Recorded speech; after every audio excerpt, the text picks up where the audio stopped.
ಎಲ್ಲರಿಗೂ ನಮಸ್ಕಾರ, ಸ್ವಾಗತ. ನಮಸ್ಕಾರ. ಇವತ್ತು ನಾವು ಒಂದು ಆಕ್ಚುಲಿ ಬಹಳ ಮುಖ್ಯವಾದ ವಿಷಯದ ಬಗ್ಗೆ ಮಾತಾಡೋಣ ಅಂತಿದೀವಿ. ಹ್ಮ್ ಇದು ಕರ್ನಾಟಕದ ಸಾವಿರಾರು ವಿದ್ಯಾರ್ಥಿಗಳ ಭವಿಷ್ಯಕ್ಕೆ ಸಂಬಂಧಿಸಿದ್ದು. ಹ್ಮ್ ಮುಖ್ಯವಾಗಿ ನೀಟ್ ಮತ್ತು ಸಿಇಟಿ ಕೌನ್ಸಿಲಿಂಗ್ ಇದೆಯಲ್ಲ, ಹೌದು ಹೌದು. ಅದಕ್ಕೆ ಸಂಬಂಧಪಟ್ಟ ಒಂದು ತುರ್ತು ಗಡುವು. ಹ್ಮ್ ಅದರ ಬಗ್ಗೆನೇ ಇವತ್ತಿನ ನಮ್ಮ ಚರ್ಚೆ. ಖಂಡಿತ ಬಹಳ ಇಂಪಾರ್ಟೆಂಟ್ ಟೈಮ್ ಇದು. ಹೌದು, ಇದಕ್ಕೆ ನಮ್ಮ ಹತ್ರ ಮುಖ್ಯವಾಗಿ ಇದೇನು ಬರೀ ಒಂದು ಡೇಟಾ ಅಥವಾ ಇದ್ರ ಹಿಂದೆ ಬೇರೆನಾದ್ರೂ ಇದ್ಯಾ, ಅಂದ್ರೆ ಈ ಗಡುವು ಮಿಸ್ ಆದ್ರೆ ಏನಾಗತ್ತೆ? ಇದ್ರ ಬಗ್ಗೆ ಸ್ವಲ್ಪ ಡೀಟೇಲ್ ಆಗಿ ಮಾತಾಡೋಣ ಅಲ್ವಾ? ಖಂಡಿತ ಮಾತಾಡೋಣ. ಸರಿ, ಮೊದಲು ವರದಿ ಏನ್ ಹೇಳುತ್ತೆ ಅಂತ ನೋಡೋಣ. ಓಕೆ, ನೀಟ್ ಮತ್ತು ಸಿಇಟಿ ಕೌನ್ಸಿಲಿಂಗ್ನ ಫಸ್ಟ್ ರೌಂಡ್ ಅಲ್ಲಿ ಸೀಟ್ ಸಿಕ್ಕಿ ಆಯ್ಕೆ ಮಾಡ್ಕೊಂಡಿರೋ ಸ್ಟೂಡೆಂಟ್ಸ್ ಹೌದು. ತಮ್ಮ ಅಡ್ಮಿಷನ್ ಕನ್ಫರ್ಮ್ ಮಾಡ್ಕೊಡೋಕೆ ಬೇಕಾದ ಒರಿಜಿನಲ್ ಡಾಕ್ಯುಮೆಂಟ್ಸ್ ಎಲ್ಲ ಸಬ್ಮಿಟ್ ಮಾಡೋಕೆ ಇವತ್ತು ಅಂದ್ರೆ ಸೆಪ್ಟೆಂಬರ್ 8, 2025 ಲಾಸ್ಟ್ ಡೇ. ಹೌದು. ಪೇಪರ್ ಅಲ್ಲಿ ಸೆಪ್ಟೆಂಬರ್ 6ಕ್ಕೆ ಬಂದಿರೋದ್ರಿಂದ ಅವರು ನಾಳೆ ಅಂದ್ರೆ ಸೆಪ್ಟೆಂಬರ್ 8 ಕೊನೆ ದಿನ ಅಂತ ಹೇಳಿದ್ದಾರೆ. ಕರೆಕ್ಟ್. ಅಂದ್ರೆ ಇವತ್ತೇ ಕೊನೆ ದಿನ. ತುಂಬಾ ಕ್ರಿಟಿಕಲ್ ಡೇಟ್ ಇದು. ಹೌದು, ಇದು ಕೇವಲ ಒಂದು ದಿನಾಂಕ ಅಷ್ಟೇ ಅಲ್ವಲ್ವಾ, ಇದು ಒಂಥರ ಇಡೀ ಪ್ರೋಸೆಸ್ ಅಲ್ಲಿ ಒಂದು ದೊಡ್ಡ ಘಟ್ಟ ಅಲ್ವಾ? ಖಂಡಿತವಾಗಿಯೂ ಇದು ಬರೀ ಒಂದು ಡೇಟ್ ಅಲ್ಲ, ಇದೊಂದು ಬಹಳ ಬಹಳ ಇಂಪಾರ್ಟೆಂಟ್ ಸ್ಟೆಪ್. ನೋಡಿ, medical, dental, AYUSH, engineering, architecture ಈ ಕೋರ್ಸ್ಗಳೆಲ್ಲ ಇದೆಯಲ್ಲ, ಇವೆಲ್ಲ ತುಂಬಾ ಕಾಂಪಿಟೇಟಿವ್. ಸೊ ಇದರ ಅಡ್ಮಿಷನ್ ಪ್ರಾಸೆಸ್ ಕೂಡ ಅಷ್ಟೇ ಸ್ಟ್ರಿಕ್ಟ್ ಆಗಿರುತ್ತೆ. ಈ ಡೆಡ್ಲೈನ್ಗಳು ಕೆಇಎ ಅಂದ್ರೆ ಕರ್ನಾಟಕ ಪರೀಕ್ಷಾ ಪ್ರಾಧಿಕಾರ ಇದೆಯಲ್ಲ, ಹೌದು, ಕೆಇಎ ಅವರು ಒಂದು ಟೈಮ್ ಟೇಬಲ್ ಹಾಕಿರ್ತಾರೆ. ಆ ಶೆಡ್ಯೂಲ್ ಪ್ರಕಾರನೇ ಎಲ್ಲ ನಡಿಬೇಕು. ಸೊ ಈ ಗಡುವು ಅನ್ನೋದು ಆ ಶೆಡ್ಯೂಲ್ನ ಒಂದು ಭಾಗ ಅಷ್ಟೇ. ಓಕೆ, ವರದಿಯಲ್ಲಿ ಆಯ್ಕೆ ದಾಖಲೆಗೆ ಅಂತ ಸ್ಪೆಸಿಫಿಕ್ ಆಗಿ ಹೇಳಿದಾರಲ್ಲ, ಅದರ ಅರ್ಥ ಏನು? ಆಹಾ, ಅದು ಒಳ್ಳೆ ಪಾಯಿಂಟ್. ಆಯ್ಕೆ ದಾಖಲೆಗೆ ಅಂದ್ರೆ ಯಾರು ಆಲ್ರೆಡಿ ಕೌನ್ಸಿಲಿಂಗ್ನಲ್ಲಿ ಪಾರ್ಟಿಸಿಪೇಟ್ ಮಾಡಿ ಓಕೆ ಅವರಿಗೆ ಒಂದು ಸೀಟ್ ಅಲಾಟ್ ಆಗಿರುತ್ತೆ. ಆ ಸೀಟನ್ನ ನನಗಿದು ಬೇಕು ಅಂತ ಅವ್ರು ಒಪ್ಕೊಂಡು ಚಾಯ್ಸ್ ಎಂಟ್ರಿ ಮಾಡಿರ್ತಾರಲ್ಲ, ಆ ತರ ಕನ್ಫರ್ಮ್ ಮಾಡ್ಕೊಂಡಿರೋ ಕ್ಯಾಂಡಿಡೇಟ್ಸ್ಗೆ ಮಾತ್ರ ಇದು ಅಪ್ಲೈ ಆಗೋದು. ಅಂದ್ರೆ ಸೀಟ್ ಸಿಕ್ಕಿದ ತಕ್ಷಣ ಕೆಲಸ ಮುಗ್ದಿಲ್ಲ? ಇಲ್ಲ ಇಲ್ಲ, ಖಂಡಿತ ಇಲ್ಲ. ಇದು ನೆಕ್ಸ್ಟ್ ಸ್ಟೆಪ್.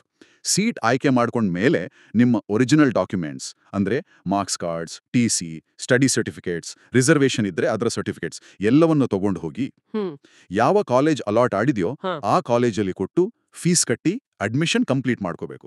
ಓ, ಹಾಗಾದ್ರೆ ಈ ಡೇಟ್ ಒಳಗೆ ಡಾಕ್ಯುಮೆಂಟ್ಸ್ ಕೊಡೋಕ್ ಆಗಿಲ್ಲ ಅಂದ್ರೆ ಆಗೇನಾಗತ್ತೆ? ಸೀಟ್ ಹೋಯ್ತಾ? ಅಷ್ಟೇ, ಖಂಡಿತವಾಗಿಯೂ. ಆ ಡೇಟು ಆ ಟೈಮ್ ಒಳಗಡೆ ನೀವು ರಿಪೋರ್ಟ್ ಮಾಡಿ ಡಾಕ್ಯುಮೆಂಟ್ಸ್ ಕೊಟ್ಟು ಫೀಸ್ ಕಟ್ಟಿ ಅಡ್ಮಿಷನ್ ಮಾಡ್ಕೊಂಡಿಲ್ಲ ಅಂದ್ರೆ ಆ ಸೀಟ್ ಮೇಲೂ ನಿಮಗೆ ಹಕ್ಕು ಇರಲ್ಲ. ಕೆಇಎ ರೂಲ್ಸ್ ಪ್ರಕಾರ ಅದನ್ನ ಕ್ಯಾನ್ಸಲ್ಡ್ ಅಥವಾ ನಾಟ್ ರಿಪೋರ್ಟೆಡ್ ಅಂತ ಕನ್ಸಿಡರ್ ಮಾಡಿ ಮುಂದಿನ ರೌಂಡಲ್ಲಿ ಬೇರೆಯವರಿಗೆ ಕೊಡ್ತಾರೆ. ಅಯ್ಯೋ, ಹೌದು, ಇದು ಸ್ವಲ್ಪ ಕಠಿಣ ಅನ್ಸ್ಬೋದು, ಆದ್ರೆ ಇಡೀ ಪ್ರೋಸೆಸ್ ಸ್ಮೂತ್ ಆಗಿ ಫೇರ್ ಆಗಿ ನಡಿಬೇಕು ಅಂದ್ರೆ ಈ ತರ ರೂಲ್ಸ್ ಬೇಕಾಗುತ್ತೆ. ಇಲ್ಲಂಡೆ ಏನಾಗುತ್ತೆ, ಕೆಲವರು ಸೀಟ್ ಹೋಲ್ಡ್ ಮಾಡ್ಕೊಂಡು ಕೂತ್ಕೊಳ್ತಾರೆ, ಬೇರೆ ಅರ್ಹ ವಿದ್ಯಾರ್ಥಿಗಳಿಗೆ ಅದು ಸಿಗಲ್ಲ. ಅರ್ಥ ಆಯ್ತು. ಇದು ನಿಜಕ್ಕೂ ಸೀರಿಯಸ್ ವಿಚಾರ. ಇವತ್ತೇ ಲಾಸ್ಟ್ ಡೇ ಅಂದ್ಮೇಲೆ ಪಾಪ ಎಷ್ಟೋ ಸ್ಟೂಡೆಂಟ್ಸ್ ಪೇರೆಂಟ್ಸ್ ಎಲ್ಲ ತುಂಬಾ ಟೆನ್ಷನ್ ಅಲ್ಲಿ ಇರ್ತಾರಲ್ವಾ? ಹೌದು ಹೌದು, ಅದು ಸಹಜ ಬಿಡಿ. ಡಾಕ್ಯುಮೆಂಟ್ಸ್ ಅರೇಂಜ್ ಮಾಡೋದು, ಬೇರೆ ಊರಿಂದ ಕಾಲೇಜ್ಗೆ ಹೋಗೋದು, ಅಲ್ಲಿ ಲೈನಲ್ಲಿ ನಿಲ್ಲೋದು, ಅಬ್ಬಾ ಎಷ್ಟೊಂದು ಪ್ರೆಷರ್. ಇದು ಬರೀ ಅಡ್ಮಿನಿಸ್ಟ್ರೇಟಿವ್ ಪ್ರಾಸೆಸ್ ಅಲ್ಲ, ಇದರಲ್ಲಿ ಒಂದು ಏನದು ಇಮೋಷನಲ್ ಮೆಂಟಲ್ ಪ್ರೆಷರ್ ಕೂಡ ಇರುತ್ತೆ. ವರ್ಷಗಟ್ಲೆ ಕಷ್ಟಪಟ್ಟು ಓದಿ ರ್ಯಾಂಕ್ ತಗೊಂಡು ಕೌನ್ಸಿಲಿಂಗ್ ಗಲಾಟೆ ಎಲ್ಲ ಮುಗಿಸಿ ಕೊನೆಗ ಸೀಟ್ ಸಿಕ್ಕಿದ್ಮೇಲೆ ಈ ಲಾಸ್ಟ್ ಸ್ಟೆಪ್ಪಲ್ಲಿ ಏನಾದ್ರೂ ಎಡವಟ್ಟಾದ್ರೆ ಅಯ್ಯಾ, ಅದು ಯಾರಿಗೂ ಬೇಡ. ಹೌದು, ನೀವು ಹೇಳಿದಾಗೆ ಡಾಕ್ಯುಮೆಂಟ್ಸ್ ರೆಡಿ ಮಾಡೋದು, ಕೆಲವೊಂದು ಸಣ್ಣ ಪುಟ್ಟ ಎರರ್ ಇದ್ರೂ ಟೆನ್ಷನು, ಟ್ರಾವೆಲಲ್ಲಿ ಏನಾದ್ರೂ ತೊಂದರೆ ಆದ್ರೂ ಟೆನ್ಷನು. ಮುಖ್ಯವಾಗಿ ಹಳ್ಳಿ ಕಡೆಯಿಂದ ಬರೋ ಮಕ್ಕಳಿಗೆ ಅಥವಾ ಈ ಪ್ರೋಸೆಸ್ ಬಗ್ಗೆ ಅಷ್ಟಾಗಿ ಗೊತ್ತಿಲ್ಲದೆ ಪೇರೆಂಟ್ಸ್ಗೆ ಸ್ವಲ್ಪ ಜಾಸ್ತಿನೇ ಕಷ್ಟ ಆಗ್ಬೋದು. ಹೌದು, ನೀವಾಗ್ಲೇ ಹೇಳಿದ್ರಿ ಕೆಇಎ ಸಾಮಾನ್ಯವಾಗಿ ಶೆಡ್ಯೂಲ್ ಮೊದಲೇ ಕೊಡುತ್ತೆ ಅಂತ. ಆದ್ರೂ ಈ ಪ್ರಜಾವಾಣಿ ರಿಪೋರ್ಟ್ ಡೆಡ್ಲೈನ್ಗೆ 2 ದಿನ ಮುಂಚೆ ಬಂದಿದೆ. ನಾಳೆ ಕೊನೆ ದಿನ ಅಂತ ಹೇಳಿದೆ. ಇದು ಒಂಥರ ಲಾಸ್ಟ್ ಮಿನಿಟ್ ರಿಮೈಂಡರ್ ತರಾನಾ? ಇರ್ಬೋದು. ಒಂದು ವೇಳೆ ಅದು ಲಾಸ್ಟ್ ಮಿನಿಟ್ ರಿಮೈಂಡರ್ ಆಗಿರ್ಬೋದು, ಅಥವಾ ಒಂದು ವಾರ್ನಿಂಗ್ ತರಾನೂ ಇರ್ಬೋದು. ನೋಡಿ, ಟೈಮ್ ಇಲ್ಲ, ಬೇಗ ಮುಗಿಸಿ ಅನ್ನೋ ಹಾಗೆ. ಇದು ಏನ್ ತೋರಿಸುತ್ತೆ ಅಂದ್ರೆ ಕಮ್ಯುನಿಕೇಶನ್ ಎಷ್ಟು ಇಂಪಾರ್ಟೆಂಟ್ ಅಂತ. ಮಾಹಿತಿ ಎಲ್ಲರಿಗೂ ಕರೆಕ್ಟ್ ಟೈಮ್ಗೆ ತಲುಪಿದೆಯಾ ಅನ್ನೋದು ಅದು ದೊಡ್ಡ ಪ್ರಶ್ನೆ. ಈ ಕಮ್ಯುನಿಕೇಶನ್ ಬಗ್ಗೆ ಹೇಳಿದ್ರಿ. ಕೆಇಎಯಿಂದ ಮಾಹಿತಿ ಹೇಗ್ ಹೋಗುತ್ತೆ ಸಾಮಾನ್ಯವಾಗಿ? ಬರೀ ವೆಬ್ಸೈಟ್ ಅಷ್ಟೇನಾ? ಮೇನ್ ಆಗಿ ಅವರ ಅಫಿಷಿಯಲ್ ವೆಬ್ಸೈಟ್ ಅಂದ್ರೆ kea.karnatak.nic.in ಅದೇ ದ ಅಥೆಂಟಿಕ್ ಸೋರ್ಸ್. ಅದರಲ್ಲೇ ಎಲ್ಲ ನೋಟಿಫಿಕೇಶನ್ಸ್, ಶೆಡ್ಯೂಲು, ಇನ್ಸ್ಟ್ರಕ್ಷನ್ಸ್ ಎಲ್ಲ ಬರೋದು. ಇದ್ರ ಜೊತೆಗೆ ನೀವು ಹೇಳ್ದಾಗೆ ಮುಖ್ಯವಾದ ಪೇಪರ್ಗಳಲ್ಲೂ ಕೂಡ ನೋಟಿಫಿಕೇಶನ್ ಕೊಡ್ತಾರೆ. ಓಕೆ, ಕೆಲವೊಮ್ಮೆ ರಿಜಿಸ್ಟರ್ಡ್ ಮೊಬೈಲ್ ನಂಬರ್ಗೆ SMS ಕಳಿಸೋ ಪ್ರಯತ್ನನೂ ಮಾಡ್ತಾರೆ. ಆದ್ರೂ ಈ ಡಿಜಿಟಲ್ ಡಿವೈಡ್ ಅಂತೀವಲ್ಲ, ಅದು ನಿಜ. ಎಲ್ಲರ ಹತ್ರನೂ ಸುಲಭವಾಗಿ ಇಂಟರ್ನೆಟ್ ಇರಲ್ಲ, ಹಳ್ಳಿಗಳಲ್ಲಿ ಇನ್ನೂ ಕಷ್ಟ. ಕರೆಕ್ಟ್. ಇಂಟರ್ನೆಟ್ ಇದ್ರೂ ವೆಬ್ಸೈಟಿಗೆ ಹೋಗಿ ಆ ಮಾಹಿತಿನ ಸರಿಯಾಗಿ ಅರ್ಥ ಮಾಡ್ಕೊಳ್ಳೋಕೆ ಕೆಲವರಿಗೆ ಕಷ್ಟ ಆಗ್ಬೋದು. ಇಲ್ಲಿ ಸ್ಟೂಡೆಂಟ್ಸ್, ಪೇರೆಂಟ್ಸ್ ಜೊತೆ ಟೀಚರ್ಸ್, ಸ್ಕೂಲ್ ಕಾಲೇಜ್ಗಳ ಪಾತ್ರ ಕೂಡ ಮುಖ್ಯ ಆಗುತ್ತೆ. ಸರಿ.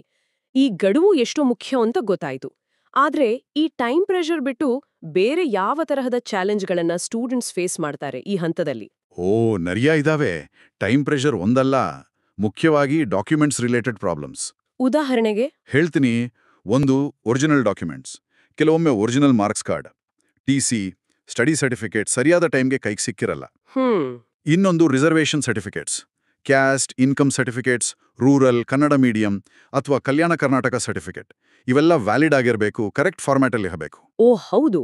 ಇವುಗಳನ್ನ ತಗೊಳ್ಳೋಕ್ ಲೇಟ್ ಆಗೋದು ಅಥವಾ ಅದರಲ್ಲಿ ಏನಾದರೂ ತಪ್ಪುಗಳಿರೋದು ಕಾಮನ್ ಪ್ರಾಬ್ಲಮ್ಸ್. ಸರಿ. ಮೂರನೇದು, ಫೀಸ್ ಪೇಮೆಂಟ್. ಡಿ ತಗೊಳ್ಳೋದು ಅಥವಾ ಆನ್ಲೈನ್ ಪೇಮೆಂಟ್ ಮಾಡಕ್ಕೆ ಲಾಸ್ಟ್ ಮಿನಿಟಲ್ಲಿ ಏನಾದರೂ ಸರ್ವರ್ ಪ್ರಾಬ್ಲಮ್, ಹೀಗೂ ಆಗ್ಬೋದು. ನಾಲ್ಕನೇದು, ಮಾಹಿತಿಯ ಕೊರತೆ. ಪ್ರಾಸೆಸ್ ಬಗ್ಗೆ, ಯಾವ ಡಾಕ್ಯುಮೆಂಟ್ ಬೇಕು ಬೇಡ ಅನ್ನೋದ್ರ ಬಗ್ಗೆ ಸರಿಯಾದ ಕ್ಲಾರಿಟಿ ಇಲ್ವೇ ಕನ್ಫ್ಯೂಸ್ ಆಗೋದು. ಇವೆಲ್ಲವೂ ಒಂಥರ ಟೆನ್ಷನ್ ಜಾಸ್ತಿ ಮಾಡುತ್ತೆ ಅಲ್ವಾ? ಖಂಡಿತ. ಇಂಥ ಸಿಚುವೇಶನ್ನಲ್ಲಿ ಕೆಇಎ ಕಡೆಯಿಂದಾಗ್ಲಿ ಅಥವಾ ನಮ್ಮ ಎಜುಕೇಶನ್ ಸಿಸ್ಟಮ್ ಕಡೆಯಿಂದಾಗ್ಲಿ ಏನಾದ್ರೂ ಹೆಲ್ಪ್ ಸಿಗುತ್ತಾ ಸ್ಟೂಡೆಂಟ್ಸ್ಗೆ? ಕೆಇಎ ಅವರ ವೆಬ್ಸೈಟಲ್ಲಿ help line numbers, email ID ಕೊಟ್ಟಿರ್ತಾರೆ. ಮೇಜರ್ ಕೌನ್ಸಿಲಿಂಗ್ ಸೆಂಟರ್ಗಳಲ್ಲಿ ಹೆಲ್ಪ್ ಡೆಸ್ಕ್ ಕೂಡ ಇರ್ಬೋದು. ಆದರೆ ಲಕ್ಷಗಟ್ಟಲೆ ಸ್ಟೂಡೆಂಟ್ಸ್ ಇರೋ ಈ ಪ್ರೋಸೆಸ್ಸಲ್ಲಿ ಎಲ್ಲರಿಗೂ ಪರ್ಸನಲ್ ಆಗಿ ಹೆಲ್ಪ್ ಮಾಡೋದು ಕೆಇಎಗೂ ಒಂದು ದೊಡ್ಡ ಚಾಲೆಂಜ್. ಅದು ನಿಜ. ಇಲ್ಲಿ ಸ್ಕೂಲ್ ಕಾಲೇಜ್ಗಳು, ಟೀಚರ್ಸ್, ಸೀನಿಯರ್ ಸ್ಟೂಡೆಂಟ್ಸ್ ಗೈಡ್ ಮಾಡೋದು ತುಂಬಾ ಹೆಲ್ಪ್ ಆಗುತ್ತೆ. ಅಂಡ್ ಮೋಸ್ಟ್ ಇಂಪಾರ್ಟೆಂಟ್ಲಿ, ಸ್ಟೂಡೆಂಟ್ಸ್ ಮತ್ತು ಪೇರೆಂಟ್ಸ್ ಅವರೇ ಸ್ವಲ್ಪ ಪ್ರೊಆಕ್ಟಿವ್ ಆಗಿರಬೇಕು, ಜಾಗೃತರಾಗಿರ್ಬೇಕು. ಹೌದು. ಮೊದಲಿಂದಲೇ ಕೆಇಎ ವೆಬ್ಸೈಟ್ ನೋಡ್ತಾ ಇರೋದು, ಬೇಕಾದ ಡಾಕ್ಯುಮೆಂಟ್ಸ್ ಲಿಸ್ಟ್ ಮಾಡಿಕೊಂಡು ಅದನ್ನೆಲ್ಲ ಮುಂಚಿತವಾಗಿ ರೆಡಿ ಮಾಡ್ಕೊಳ್ಳೋದು, ಇದು ತುಂಬಾ ಮುಖ್ಯ. ಇದು ಬರೀ ಕೆಇಎ ಜವಾಬ್ದಾರಿ ಅಲ್ಲ, ಎಲ್ಲರೂ ಸೇರಿ ಮಾಡಬೇಕಾದ ಕೆಲಸ. ನೀವು ಹೇಳದ ಹಾಗೆ ಇದು ಬರೀ ಒಂದು ಡೇಟ್ನ ವಿಷಯ ಅಲ್ಲ, ಇದು ಇಡೀ ಸಿಸ್ಟಮ್ ಹೇಗೆ ಕೆಲಸ ಮಾಡುತ್ತೆ, ಅದರಲ್ಲಿ ಭಾಗವಹಿಸೋರು ಎಷ್ಟು ತಯಾರಾಗಿದ್ದಾರೆ ಅನ್ನೋದನ್ನ ತೋರಿಸುತ್ತೆ. ಕರೆಕ್ಟ್.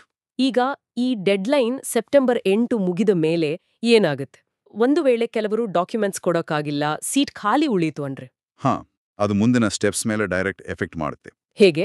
ಈ ಫಸ್ಟ್ ರೌಂಡಲ್ಲಿ ಯಾರು ಈ ಡೇಟ್ ಒಳಗಡೆ ಅಡ್ಮಿಷನ್ ತಗೊಳ್ಳಿಲ್ವೋ ಅವರಿಂದ ಖಾಲಿಯಾದ ಸೀಟುಗಳು, ಮತ್ತೆ ಈ ರೌಂಡಲ್ಲಿ ಯಾರಿಗೂ ಅಲಾಟ್ ಆಗದೆ ಉಳ್ಕೊಂಡಿರೋ ಸೀಟುಗಳು, ಇವೆಲ್ಲವನ್ನು ಒಟ್ಟು ಮಾಡಿ ಸೆಕೆಂಡ್ ರೌಂಡ್ ಕೌನ್ಸಿಲಿಂಗ್ಗೆ ಅನೌನ್ಸ್ ಮಾಡ್ತಾರೆ.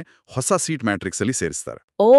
ಹಾಗಾದ್ರೆ ಫಸ್ಟ್ ರೌಂಡಲ್ಲಿ ಸೀಟ್ ಮಿಸ್ ಮಾಡ್ಕೊಂಡ್ರೆ ಆ ಸೀಟ್ ಬೇರೆಯವ್ರಿಗೆ ಹೋಗುತ್ತಾ? ಹೌದು. ಅದಕ್ಕೆ ಈ ಡೆಡ್ಲೈನ್ನ ಇಷ್ಟು ಸ್ಟ್ರಿಕ್ಟ್ ಆಗಿ ಫಾಲೋ ಮಾಡೋದು. ಫಸ್ಟ್ ರೌಂಡಲ್ಲಿ ಅಡ್ಮಿಷನ್ ತಗೊಳ್ಳೋದವರ ಸೀಟುಗಳು ವೇಸ್ಟ್ ಆಗಬಾರ್ದು, ಅವು ಬೇಗನೆ ಸೆಕೆಂಡ್ ರೌಂಡ್ಗೆ ಲಭ್ಯ ಆಗಬೇಕು.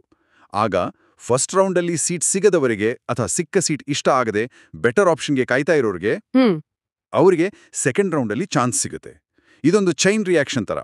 ಒಂದು ಸ್ಟೆಪ್ ಕರೆಕ್ಟ್ ಟೈಮಿಗೆ ಮುಗಿದ್ರೇನೆ ಮುಂದಿನ ಸ್ಟೆಪ್ ಶುರು ಮಾಡೋಕ್ಕಾಗೋದು. ಅರ್ಥವಾಯಿತು. ಸೊ ಈ ಪ್ರಜಾವಾಣಿ ವರದಿ ಇದು ಬರೀ ಒಂದು ನ್ಯೂಸ್ ಅಲ್ಲ. ಖಂಡಿತ ಅಲ್ಲ. ಇದು ಕರ್ನಾಟಕದ ಹೈಯರ್ ಎಜುಕೇಷನ್ ಅಡ್ಮಿಷನ್ ಪ್ರಾಸೆಸ್ನ ಒಂದು ಕ್ರಿಟಿಕಲ್ ಪಾಯಿಂಟ್ನ ಸೂಚನೆ. ಮತ್ತೆ ಸ್ಟೂಡೆಂಟ್ಸ್ಗೆ, ಪೇರೆಂಟ್ಸ್ಗೆ ಒಂಥರ ಅಲರ್ಟ್ ಅಲ್ವಾ? ಕರೆಕ್ಟ್. ಒಂದು ವೇಕಪ್ ಕಾಲ್ ಇದ್ದಾಗೆ. ಟೈಮ್ ಎಷ್ಟು ಪ್ರೆಷಸ್, ಪ್ರತಿಯೊಂದು ಇನ್ಸ್ಟ್ರಕ್ಷನ್ ಎಷ್ಟು ಇಂಪಾರ್ಟೆಂಟು, ಎಷ್ಟು ಹುಷಾರಾಗಿರ್ಬೇಕು, ಎಷ್ಟು ಮೊದಲೇ ತಯಾರಿ ಮಾಡ್ಕೋಬೇಕು ಅನ್ನೋದನ್ನೆಲ್ಲ ಇದು ನೆನಪಿಸುತ್ತೆ. ಹೌದು, ಖಂಡಿತವಾಗಿಯೂ. ಪ್ರತಿ ವರ್ಷ ಲಕ್ಷಾಂತರ ಮಕ್ಕಳ ಭವಿಷ್ಯ ಡಿಸೈಡ್ ಆಗೋ ಈ ಪ್ರಾಸೆಸ್ಸಲ್ಲಿ ಪ್ರತಿಯೊಂದು ದಿನ, ಪ್ರತಿಯೊಂದು ಗಡುವು ಮುಖ್ಯ. ಈ ಗಡುವು ಅನ್ನೋದು ಬರೀ ಡಾಕ್ಯುಮೆಂಟ್ ಕೊಡೋ ಡೇಟ್ ಅಲ್ಲ, ಅದು ಅವರ ಕನಸಿನ ಕೋರ್ಸ್ ಕಡೆ ಒಂದು ಸ್ಟೆಪ್ ಮುಂದೆ ಇಡೋದನ್ನ ಕನ್ಫರ್ಮ್ ಮಾಡೋ ದಿನ. ಇಲ್ಲಿ ಸ್ವಲ್ಪ ಕೇರ್ಲೆಸ್ ಆದ್ರೂ ದೊಡ್ಡ ಲಾಸ್ ಆಡ್ಬೋದು. ನಿಜ. ಸೊ ಕೆಇಎ ವೆಬ್ಸೈಟ್ ನೋಡ್ತಾ ಇರಿ, ಇನ್ಸ್ಟ್ರಕ್ಷನ್ಸ್ ಓದಿ, ಅರ್ಥ ಮಾಡ್ಕೊಳ್ಳಿ, ಡೌಟ್ ಇದ್ರೆ ಕೇಳಿ, ಇದೆಲ್ಲ ಮಾಡ್ಲೇಬೇಕು. ಓಕೆ. ಇಷ್ಟು ವಿವರವಾಗಿ ಮಾತಾಡಿದ್ಮೇಲೆ ಈ ಗಡುವಿನ ಪ್ರಾಮುಖ್ಯತೆ, ಅದರ ಪರಿಣಾಮ ಎಲ್ಲ ಚೆನ್ನಾಗಿ ಅರ್ಥ ಆಗಿದೆ ಅನ್ಸುತ್ತೆ. ಹಾಗಾದ್ರೆ ಈ ಇಡೀ ಚರ್ಚೆಯ ಮುಖ್ಯ ಸಾರಾಂಶ ಒಂದ್ಸಲ ನೋಡೋಣವಾ? ಖಂಡಿತ ನೋಡೋಣ. ಮೊದಲನೇ ಪಾಯಿಂಟ್, ನೀಟ್ ಮತ್ತು ಸಿಇಟಿ ಫಸ್ಟ್ ರೌಂಡ್ ಕೌನ್ಸಿಲಿಂಗ್ನಲ್ಲಿ ಸೀಟ್ ಸೆಲೆಕ್ಟ್ ಮಾಡ್ಕೊಂಡಿರೋರು ಡಾಕ್ಯುಮೆಂಟ್ಸ್ ಕೊಟ್ಟು ಅಡ್ಮಿಷನ್ ತಗೊಳ್ಳೋಕೆ ಸೆಪ್ಟೆಂಬರ್ 8, 2025 ಅಂದ್ರೆ ಇವತ್ತೇ ಲಾಸ್ಟ್ ಡೇಟ್. ಸರಿ. ಎರಡನೇದು, ಈ ಡೇಟ್ ಮಿಸ್ ಮಾಡ್ಕೊಂಡ್ರೆ ಆ ಸೀಟ್ ಕ್ಯಾನ್ಸಲ್ ಆಗತ್ತೆ, ಅದು ಸೆಕೆಂಡ್ ರೌಂಡ್ಗೆ ಹೋಗುತ್ತೆ. ಓಕೆ.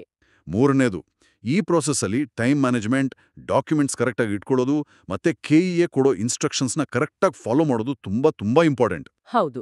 ನಾಲ್ಕನೆಯದು, ಈ ಮಾಹಿತಿ ಎಲ್ಲರಿಗೂ, ಮುಖ್ಯವಾಗಿ ಹಳ್ಳಿ ಕಡೆ, ಹಿಂದುಳಿದ ಭಾಗದ ಮಕ್ಕಳಿಗೆ ಸರಿಯಾದ ಟೈಮಿಗೆ ತಲುಪಿಸೋದು ಒಂದು ಚಾಲೆಂಜ್. ಅದಕ್ಕೆ ಎಲ್ಲರ ಸಹಕಾರ ಬೇಕು. ತುಂಬಾ ಚೆನ್ನಾಗಿ ಸಾರಾಂಶ ಹೇಳಿದ್ರಿ. ಇದು ಬರೀ ಒಂದು ಡೆಡ್ಲೈನ್ ಕಥೆ ಅಲ್ಲ, ಇದು ಸಾವಿರಾರು ಯುವಕರ ಬದುಕಿನ ಒಂದು ಮಹತ್ವದ ಘಟ್ಟದ ಕಥೆ. ಹೌದು. ಆ್ಯಂಡ್ ಈ ಚರ್ಚೆ ಮುಗಿಸೋ ಮುಂಚೆ ಒಂದು ಪ್ರಶ್ನೆ ಎಲ್ಲರ ಮುಂದಿಡೋಕೆ ಇಷ್ಟಪಡ್ತೀನಿ. ಖಂಡಿತ, ಹೇಳಿ. ಈ ತರಹದ ಅತಿ ಮುಖ್ಯವಾದ ಶೈಕ್ಷಣಿಕ ಮಾಹಿತಿಗಳು, ಈ ಡೆಡ್ಲೈನ್ಗಳು, ರೂಲ್ಸ್, ಪ್ರೊಸೆಸ್ಗಳು, ಇವೆಲ್ಲ ನಿಜವಾಗ್ಲೂ ಎಲ್ಲ ವರ್ಗದ ವಿದ್ಯಾರ್ಥಿಗಳಿಗೆ, ಮುಖ್ಯವಾಗಿ ಗ್ರಾಮೀಣ ಅಥವಾ ಫಸ್ಟ್ ಜನರೇಷನ್ ಗ್ರಾಜ್ಯುಯೇಟ್ಸ್ ಆಗೋಕೆ ಹೊರಟಿರೋ ಮಕ್ಕಳಿಗೆ ಎಷ್ಟು ಎಫೆಕ್ಟಿವ್ ಆಗಿ ಕರೆಕ್ಟ್ ಟೈಮ್ಗೆ ತಲುಪ್ತಾ ಇದೆ? ಇದು ಬಹಳ ಮುಖ್ಯವಾದ ಪ್ರಶ್ನೆ. ಈ ಕಮ್ಯುನಿಕೇಷನ್ ಸಿಸ್ಟಮ್ನ ಇನ್ನೂ ಬೆಟರ್ ಮಾಡಕ್ಕೆ ಮತ್ತೆ ಈ ಅಡ್ಮಿಷನ್ ಪ್ರೊಸೆಸ್ನ ಟೆನ್ಷನ್ನ ಸ್ಟೂಡೆಂಟ್ಸ್ ಮೇಲೆ ಸ್ವಲ್ಪ ಕಡಿಮೆ ಮಾಡೋಕ್ಕೆ ನಾವು ಇನ್ನೇನು ಮಾಡಬಹುದು? ಇದು ನಾವು ಎಲ್ಲ ಯೋಚನೆ ಮಾಡಬೇಕಾದ ವಿಷಯ. ಖಂಡಿತವಾಗಿಯೂ. ಇದೊಂದು ಒಳ್ಳೆ ಚಿಂತನೆಗೆ ಹಚ್ಚುವ ಪ್ರಶ್ನೆ.